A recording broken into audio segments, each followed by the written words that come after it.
Le schéma tactique est en place, la stratégie a été analysée et est prête à se déployer. Jeff est sur le terrain comme titulaire, nous sommes prêts. Bienvenue dans le podcast Bleu, Blanc, Noir.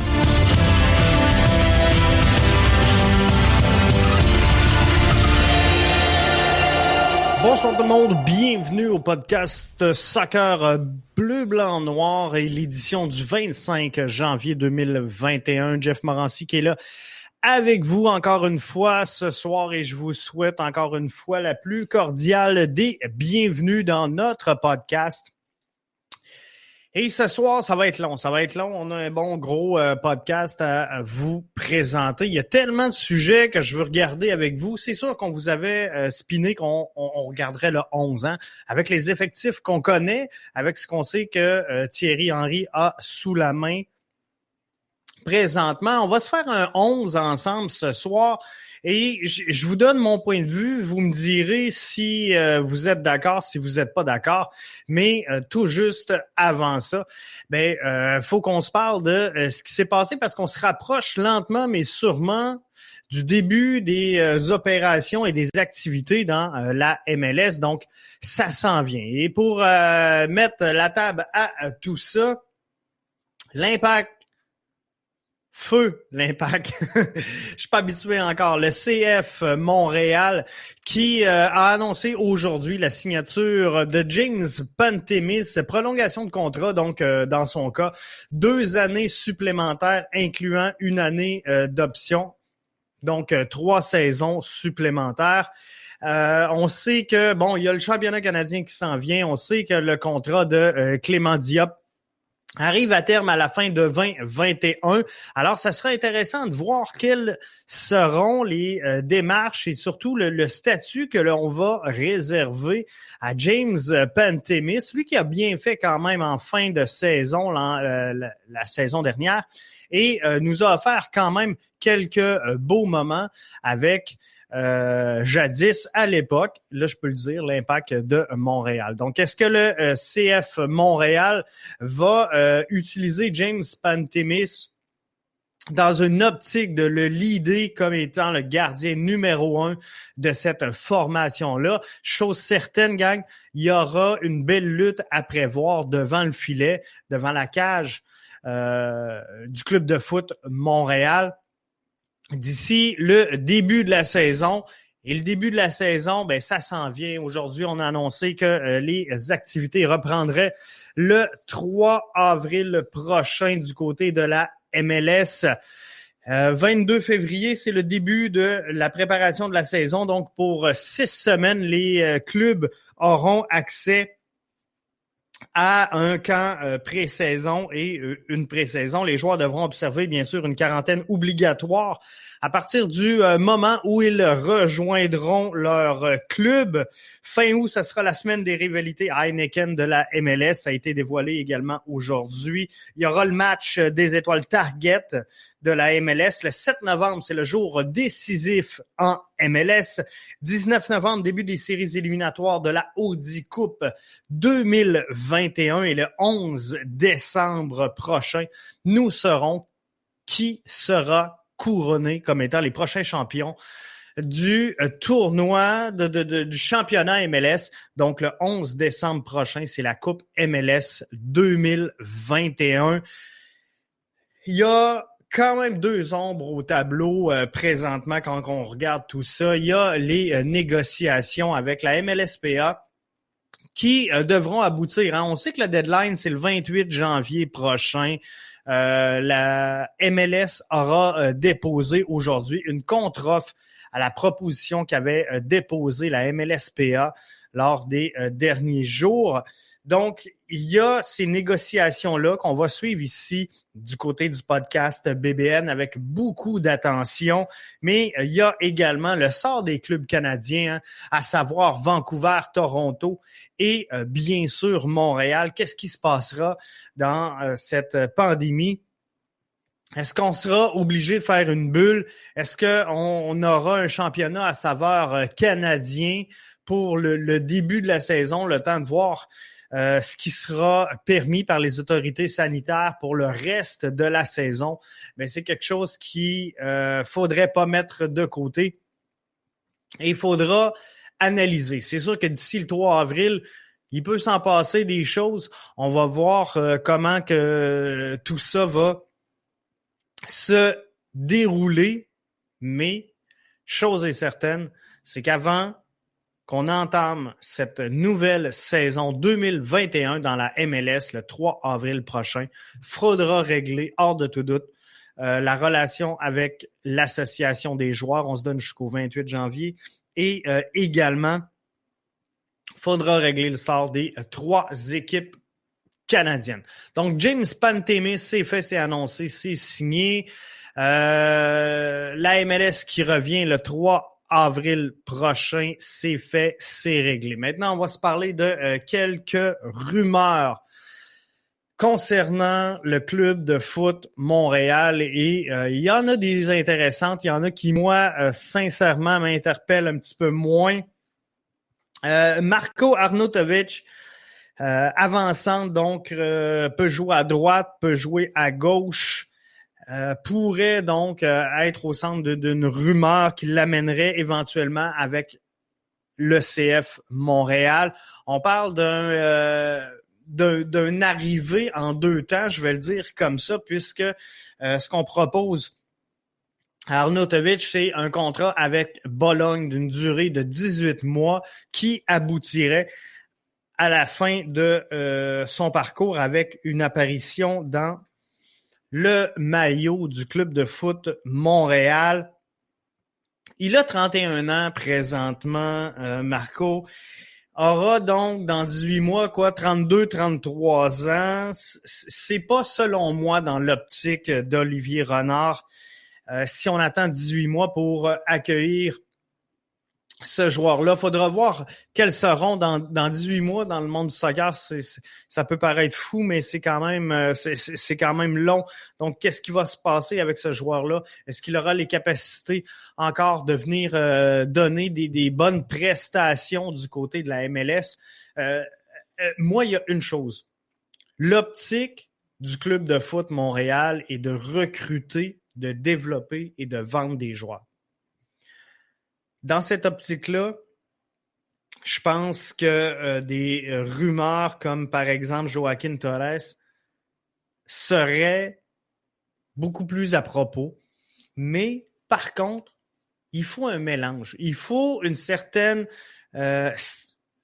stabilité sur le terrain qui va faire qu'on mélange un peu d'expérience et un peu de cette jeunesse que l'on veut développer et qu'on veut revendre après pour aller recruter des nouveaux talents. Donc, dans cette optique-là, si on ne construit pas autour d'eux, si on est capable d'ajouter ce joueur-là dans le fit de développement du projet soccer que se donne le club de foot Montréal, moi, sincèrement, je dis let's go, amenez-en de la profondeur, mais dans 18 mois, sincèrement, j'espère qu'Olivier Renard va nous en avoir ajouté des joueurs parce que là, on va le voir dans quelques instants. Je vais présenter le 11 que moi je vois et pourquoi je le vois comme ça. Mais il y a un manque. Il y a un manque en haut à droite. Alors, est-ce que Marco pourrait venir pallier à ce manque-là? Je crois que oui, dans la mesure où on ne construit pas autour. Joaquin Torres est un Argentin de 23 ans qui est ailier droit, qui pourrait venir en prêt, donc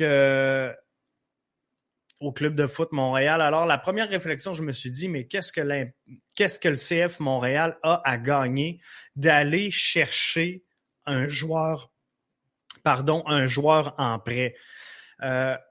Je vais prendre quelques commentaires. Je crois sincèrement qu'Olivier Renard est le fit parfait actuellement. Rien à dire, mais maintenant des établis. Donc, Samuel qui est avec nous via les réseaux sociaux. Faites comme Samuel, gênez-vous pas de venir inscrire vos commentaires. Ça va me faire un plaisir d'échanger avec vous.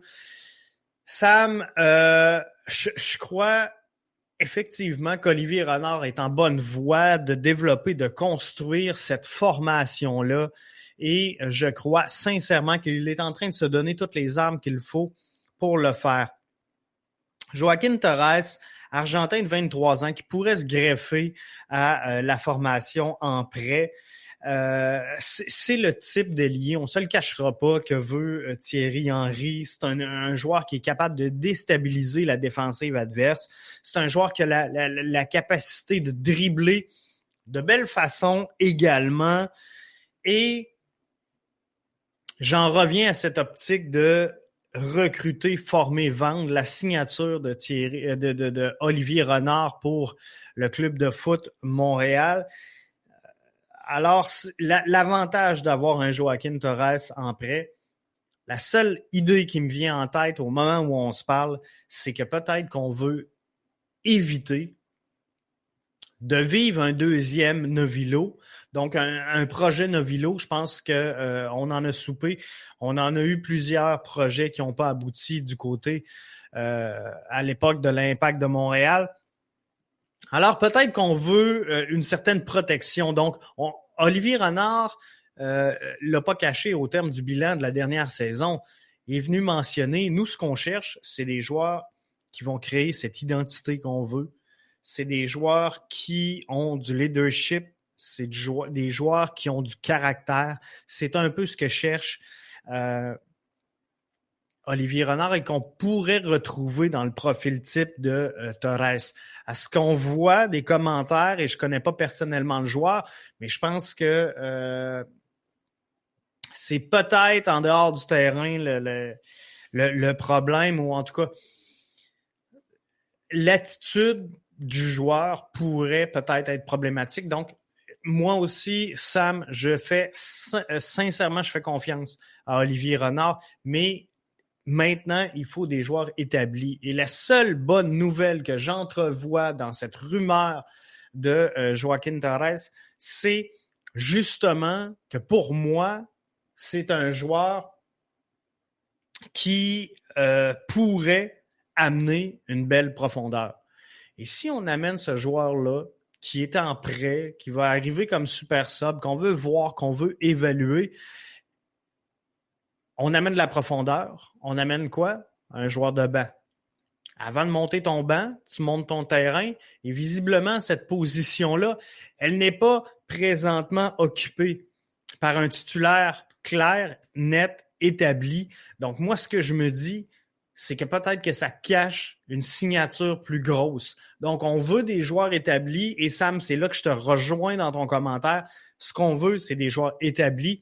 Moi, je pense que d'ici les 2 premières semaines de février, on va en avoir quelques-unes belles annonces avec, bien sûr, le dévoilement du maillot du club de foot Montréal. On ne présentera pas des maillots vides. Il va y avoir des signatures, selon moi, reliées à tout ça.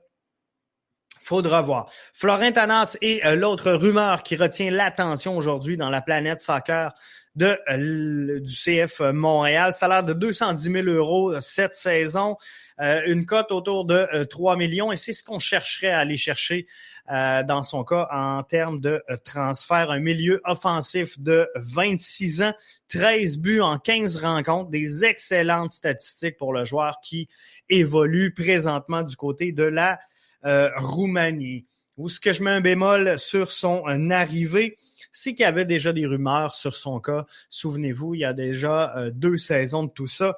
Et quand je regarde la liste des équipes qui seraient dans la course pour obtenir les services de Tanas, il y a l'OM, il y a Anderlecht, il y a New York Red Bull, Bibi Istanbul, FC Sochi. Il y a des équipes dans le Golfe, il y a des équipes d'Italie également qui voudraient les services de Florin Tanas. Et je pense que présentement, c'est peut-être une place qu'on a un peu réglé un certain problème qu'on avait présentement. Sam qui nous dit, les contrats à boulet ne sont pas tous dégagés. Imaginez quand ça sera dégagé. Wow! Quelle belle marge de manœuvre, en effet, Sam, pour Olivier Renard lorsque tous ces problèmes-là seront enlevés. Et il en reste plus tant parce que Olivier Renard a réussi le coup de maître de se départir du contrat qui reliait la formation montréalaise à Maxi Urruti. Donc, il reste quoi peut-être? Camacho? Il reste pas grand-chose dans les contrats qui ont nui et qui étaient beaucoup trop élevés au prorata de la performance. Il y aura Boyan où on est encore dans une zone grise, à savoir est-ce qu'il sera de retour, est-ce qu'il sera pas là. J'ai commencé sincèrement à faire une croix dessus, mais il pourrait y avoir des rebondissements dans son dossier. Safir Taider qui commandait quand même un gros salaire. Nacho Piatti également était dans la même situation, gros salaire. Boyan, bref, on est en train effectivement de soulager de quelques gros contrats qui ont peut-être été mal gérés à l'époque. Alors, ça va être intéressant de voir la suite des choses pour tout ça. Et la suite des choses, justement, si on se parle de cette rumeur-là, qu'est-ce que vous en pensez, vous, personnellement? Joaquin Torres, c'est excellent à 10%, c'est de la profondeur à 43%, c'est insuffisant à 30% et à 17%. C'est excellent, c'est de la profondeur, mais c'est insuffisant. Donc, il y a un dénominateur commun, gang. Il y a un dénominateur commun, c'est qu'on croit tous que ce qu'on annonce, et si cette rumeur-là se concrétise, on aura un joueur de profondeur. Alors, ça va être intéressant de suivre tout ça. Si on annonce un joueur de profondeur, c'est qu'on a un joueur sur le terrain. On va se diriger justement sur ce terrain-là et regarder comment pourrait évoluer l'Impact de Montréal cette saison. Et là, moi, je vous ai posé la question via le compte Twitter du podcast Soccer BBN cette fin de semaine. Il y a trop de monde chez le club de foot Montréal. Tu es Olivier Renard. Tu laisses partir qui? Et là, j'ai eu plusieurs réponses. Dans le choix que je vous ai donné, il y avait Camacho, Balou, Sedic et Toy. Camacho sort à 51% et je suis pas d'accord avec vous autres. Je suis pas d'accord parce que je pense, je vais vous montrer là, comment que j'ai évalué et comment j'ai perçu le 11 qu'on va présenter cette année. Dans quelques instants, je vous présente ça, mais sincèrement, moi, je crois que Camacho peut servir de super sub, à moins qu'on réussisse dans le cas, comme dans le cas de Maxi Urruti, de se débarrasser de son contrat. J'en parlais mercredi dernier, hein, justement. C'est-tu mercredi je suis pas sûr si c'est mercredi. Aussi, j'en parlais off the record avec mon comparse Arius la semaine passée, mais Camacho, là, rêve peut-être de... Ah non, c'est avec...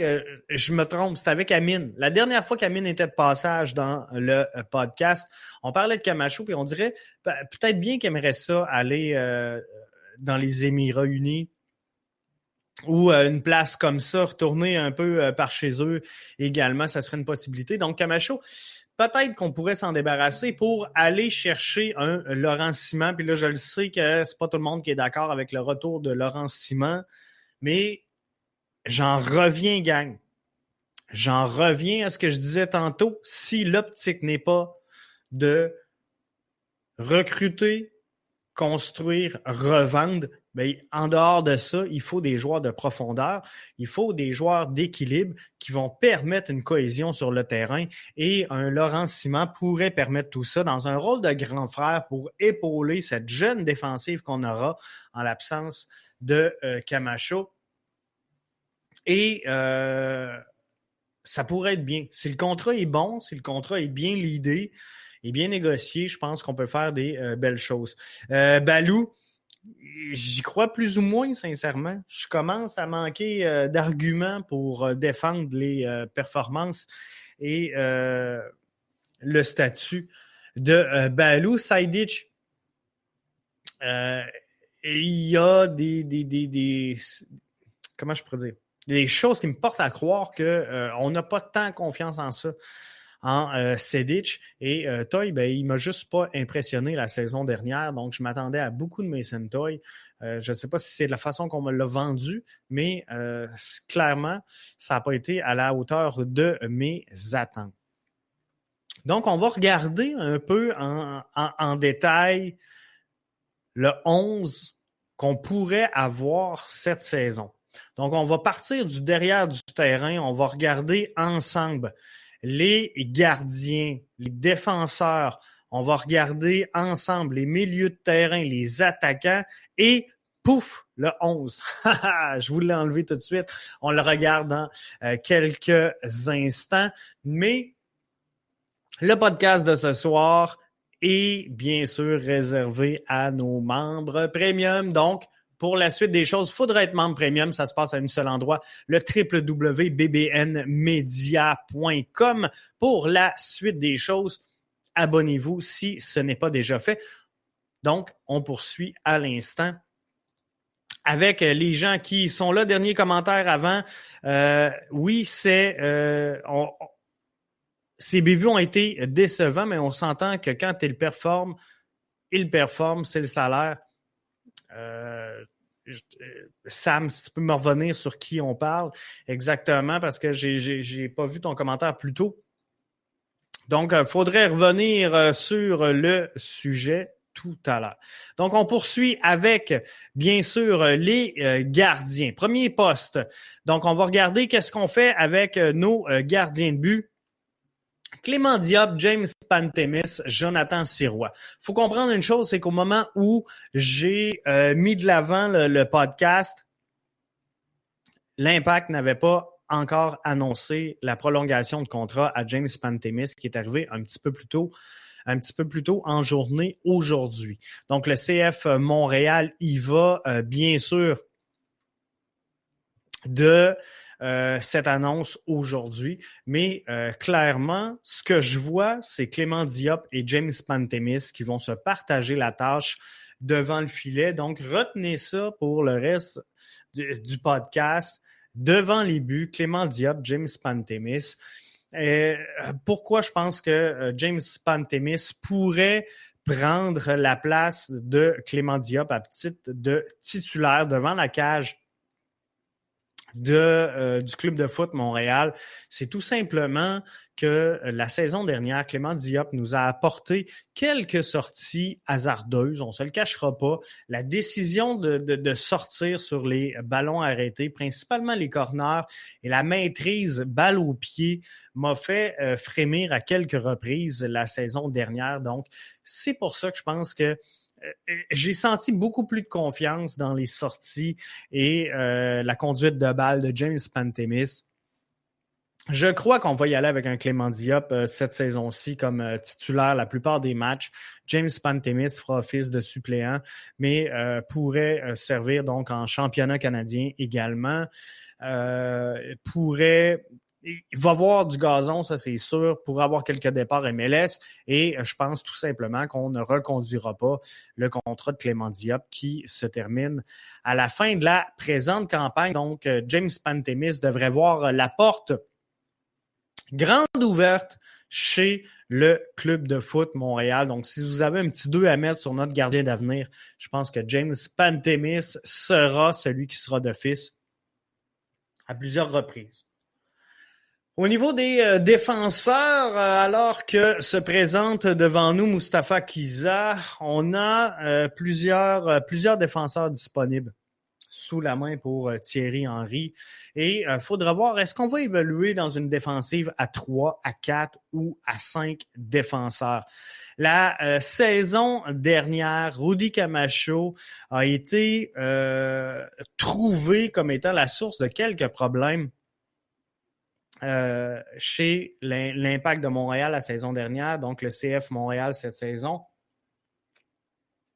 Mais clairement, a coûté certains points importants et là, on l'a un peu mis à mal. Mais je pense que c'est quand même une bonne profondeur. Zachary Brault-Guillard s'est défendu comme un chat dans l'eau bénite sur le couloir droit à titre de latéral. Aucune doublure dans son cas. Il a fait le travail. C'est sûr que, bon, on a eu de l'épuisement à un moment donné. Il était seul. Il y avait personne pour prendre sa place. On a essayé Clément Bahia, on a essayé Samuel Piette, mais visiblement, c'est l'homme de la situation sur le corridor droit. Donc, Zachary Broguillard sera là, ça c'est indiscutable. Karifa Yao n'a pas surpris, je pense qu'il n'a pas tant gagné de galon. Jeu tourné sur l'avenir, c'est sûr, mais n'a pas démontré la saison dernière qu'il pourrait prendre une place de titulaire. Joel Waterman, même chose, a démontré de belles aptitudes. Par contre, a clairement pas démontré qu'il était prêt à prendre une place de titulaire pour les 34 rencontres que propose le calendrier de la MLS pour la saison 2021.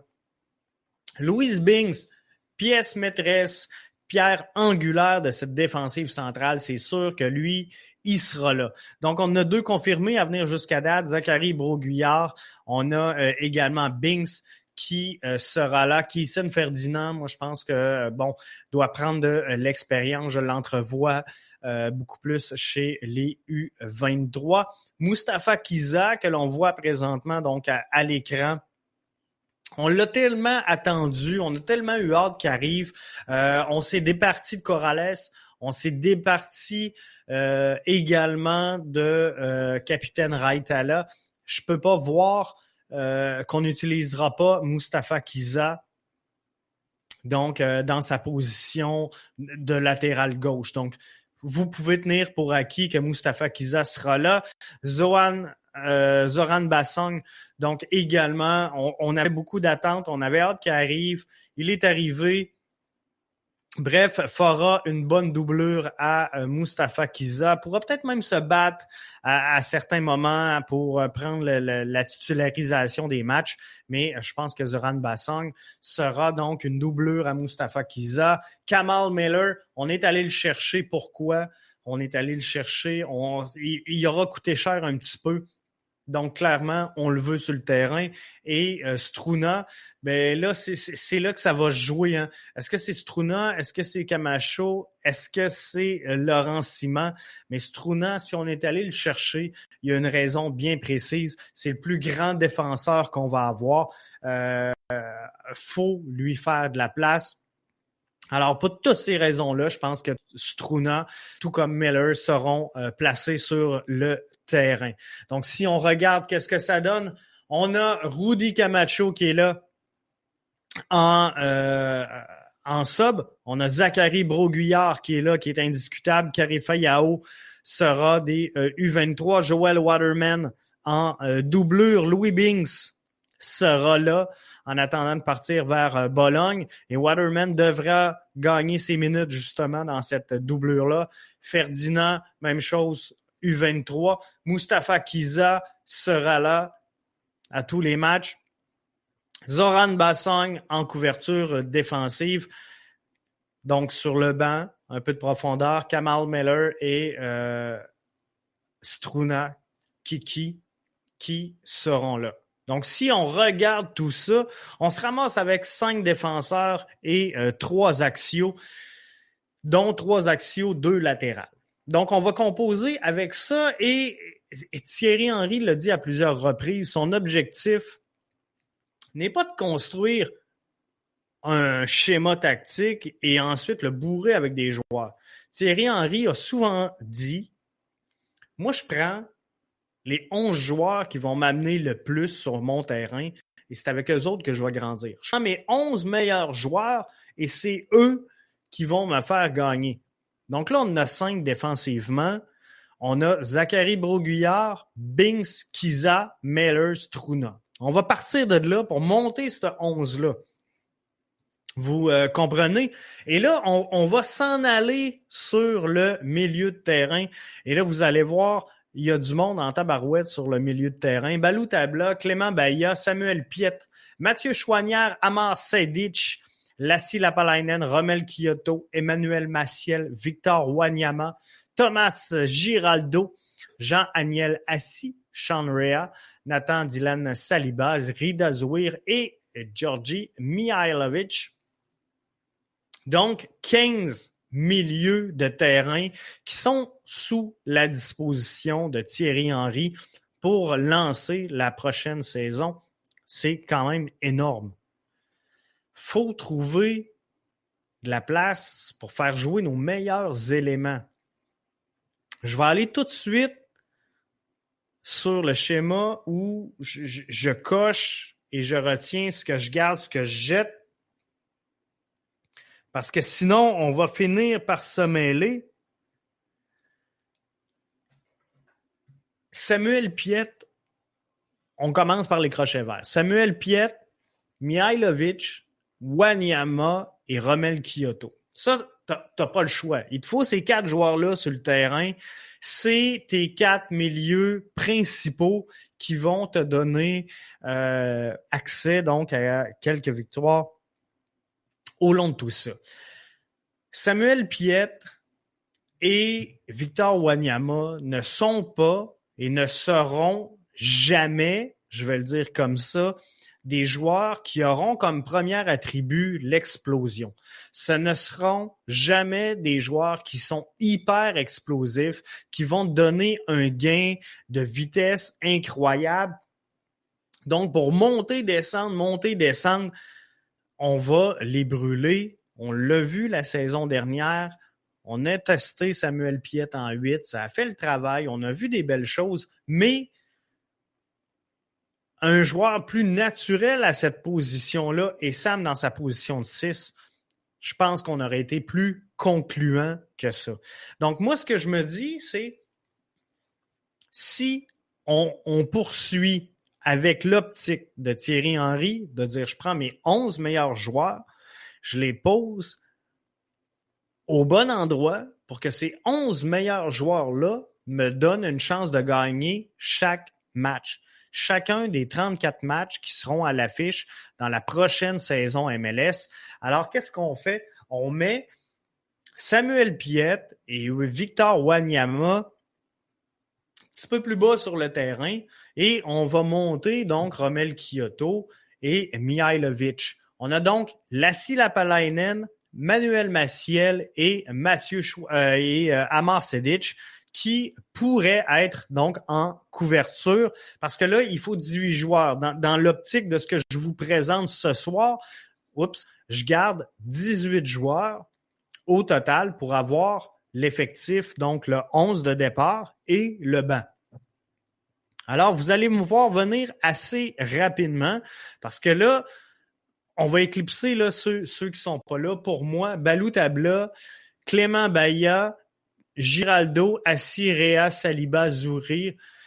Giraldo, Assi, Rea, Saliba, Zouir sont des joueurs qui, selon moi, pourraient offrir beaucoup au U23. C'est de la couverture, c'est du développement, mais c'est dans l'optique de ce que veut Olivier Renard, donc recruter, former, vendre. Je pense que c'est des joueurs qui pourraient aller là. Balou Tabla, sincèrement, comme je vous dis, moi, j'ai perdu confiance en ses capacités. Donc, ce que je vois, c'est soit un prêt ou soit, justement, quand je vous parlais dans mon sondage Twitter, de qui on peut se passer, je pense que Balou Tabla devient l'élément dont on peut disposer. Clément Bahia, c'est par manque d'opportunité et non pas par vouloir. On peut le laisser donc sur l'effectif de l'équipe première, mais par contre, ne verra pas de temps de jeu, ne sera pas sur le banc. Mais il y aura des pauses pour les sélections nationales. Il y aura tant d'activités, les déplacements. Il y aura dans cette saison beaucoup d'actions. Une saison qui est quand même, somme toute, condensée avec les blessures et tout. Je pense que Clément Bahia pourrait avoir du temps de jeu. En attaquant Mason Toye et Sunusi Ibrahim. Sunusi Ibrahim, avec qui j'ai eu quelques discussions dernièrement. Et je vais aller voir si j'ai des nouvelles dans son cas, mais Sunusi Ibrahim et Mason Toye sont clairement, les deux attaquants, les deux réels attaquants qu'on a présentement, je pense que Mason Toye sera là pour service rendu la saison dernière. Sunusi Ibrahim, on va le laisser arriver, on va regarder ce qu'il va pouvoir donner, mais je pense pas qu'on l'exploite tout de suite. Et même si on le voudrait, il est présentement en Ukraine. Le temps qu'il arrive, qu'il ait son visa de travail, qu'il soit en place, qu'il fasse sa quarantaine, qu'il rejoigne l'équipe, qu'il se mette à niveau, qu'il développe une chimie, je pense pas qu'on le voit, à tout le moins pas en début de saison. Donc, c'est tout simplement pour cette raison-là que Sunusi Ibrahim n'apparaît pas dans mon 11 ni à l'intérieur de mon 18 présentement. Mais par contre, je peux vous dire que pour avoir vu des images, il s'entraîne très, très fort. Je parle avec lui quand même régulièrement et il veut en tabarouette Sunusi Ibrahim. Donc, il va être le bienvenu lorsqu'il sera à disposition. Donc, tout ça m'amène à vous présenter le 11 de départ que pourrait avoir l'Impact, le club de foot Montréal. On va s'habituer à un moment donné, hein? C'est garanti. Alors moi, je pense que si on veut mettre les meilleurs éléments sur le terrain, faut y aller avec un 3-4-1-2. Donc, Clément Diop devant les buts, je pense que c'est ce qu'on avait dénoté ensemble tantôt. James Pantemis devient, vous le voyez, sur le banc. Donc, c'est ce qu'on regardait. Si on passe du côté des défenseurs, on disait que Broguillard devait être sur la droite, Binks, Miller, Struna au centre, Kiza sur la gauche. J'y étais conséquent avec ça. Donc, une défense centrale à 3 axes, incluant 2 latéraux pour donc une défense à 5 peut-être par moment, mais une défense à 3. Donc, Kiza, Binks, Miller, Struna et Zachary Broguillard.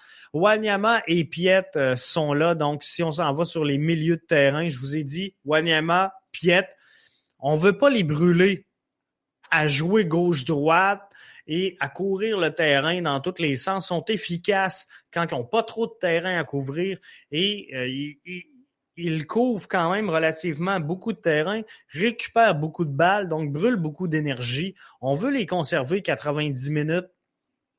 Donc, Wanyama et Piet, pour moi, les deux en position de 6, c'est la meilleure chose qu'on puisse faire. Mihailovic, c'est là qu'on le voit. C'est là qu'on veut le placer dans cette position-là.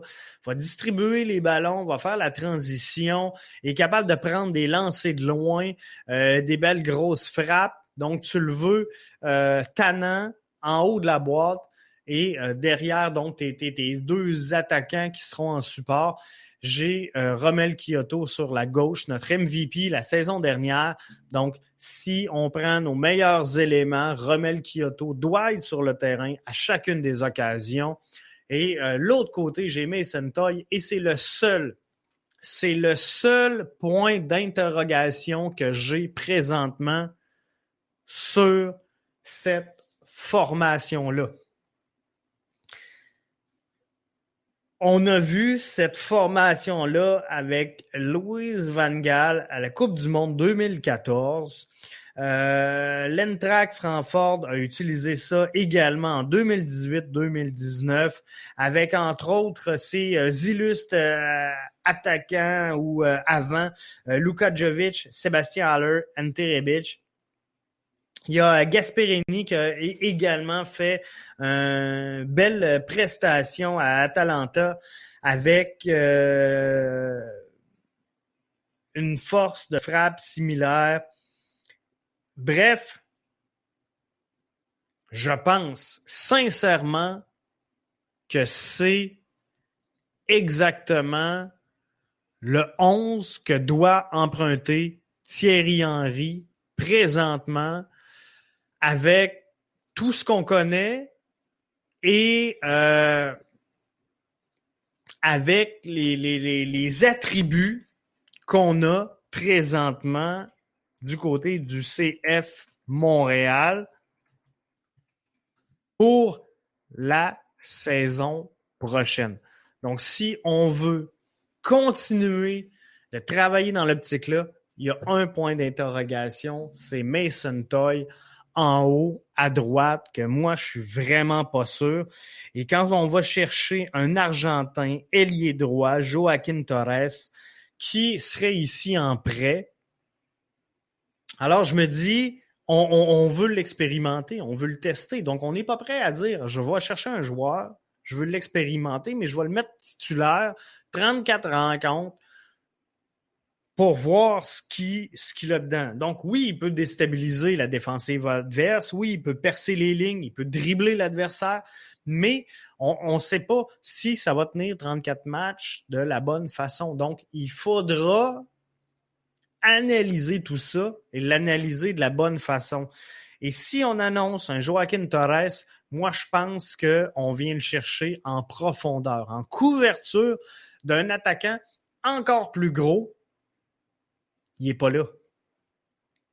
Il reste 2 places. 2 places de DP. Il reste de la latitude également à Olivier Renard pour venir nous offrir des joueurs de qualité. Je reviens, gang. Je reviens à mon 11 avec Pantémis sur le banc, Waterman, Bassong et Camacho, capable de pallier la défensive, avec Maciel et Saidic, capable de jouer dans la chaise de Wanyama, de Piet, de Mihailovic, Lassie, capable de prendre Kyoto, capable de prendre Mason Toye. C'est le meilleur 11 que peut nous présenter le Club de foot Montréal la saison prochaine. C'est définitif. C'est le meilleur 11 qu'on peut nous présenter. Si j'ai une faiblesse, si j'ai un ajout à faire, il se situe en avant, en haut, à droite. Mason Toye, que je ne suis pas certain. Donc, amenez-moi, Monsieur Renard, s'il vous plaît, un gros joueur pour combler cette position-là. Là-dessus,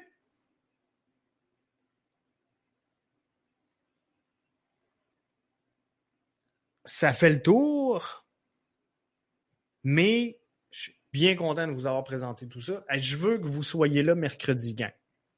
Mercredi, c'est mon podcast avec Arius. On travaille fort. Je vais aller voir si je peux vous confirmer ça avant tout le monde, parce que là, on est juste entre nous autres, les membres.